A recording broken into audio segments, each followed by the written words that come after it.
மாத்த முடியும். இந்த பாரு எனக்கு உனக்கும் போட்டி முடிஞ்சா என்னை கை வச்சு பாரு. நான் ஆபீஸ்ல இருப்பேன், வீட்டுல யோசிச்சு பாருங்க. Sentences and statements. நான் வீட்டுல இருப்பேன், அது அவசரம். என்னை கை வைங்க, என்னுடைய தொண்டர்கள் தொடாதீங்க. He has created his own space. He is becoming a beautiful political leader. புரியுங்களா? He is growing as a political leader. இவர்கள் எல்லாருமே கேலி பண்ணிட்டு இருந்த விஜய் கிடையாது. உங்களுக்கு புரியுங்களா? அவருக்கு என்ன தெரியும்? பாட்டு பாட. நான் தான் சொன்னேன், அவருக்கு அவருடைய ஆடியன்ஸ், அவருடைய தொண்டர்கள், அவருடைய கேடர்கள், அவருடைய ரசிகர்கள் என்ன விரும்புறாங்களோ அது கரெக்டா தீனி போற அந்த இடத்துல அப்படியே எமர்ஜ் ஆகி கீழே மேல வர. இன்னைக்கு விவாதம் பாருங்க, டிஎம்கே சர்டிபிகேட் மாத்திட்டாரா இல்லையா? புரியுங்களா? அங்க விவாதம் என்ன வந்துச்சு? ஏடிஎம்கே டிஎம்கே தான் இருந்துச்சு. அப்ப 41 விஜய் அவர்கள் பியூட்டிஃபுல்லா ஸ்கோர் பண்ணார்.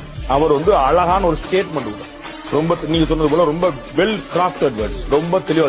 அதுல 1 வருத்தம், 2 சந்திப்பேன், 3 சிஎம்க்கு எச்சரிக்கை, 4 என்னைய தொட்டு பாருங்கிற ஒரு போல்டு ஸ்டேட்மெண்ட், 5 ஸ்ட்ராங்கா நம்ம வருவோம் அப்படின்ற மெசேஜ்.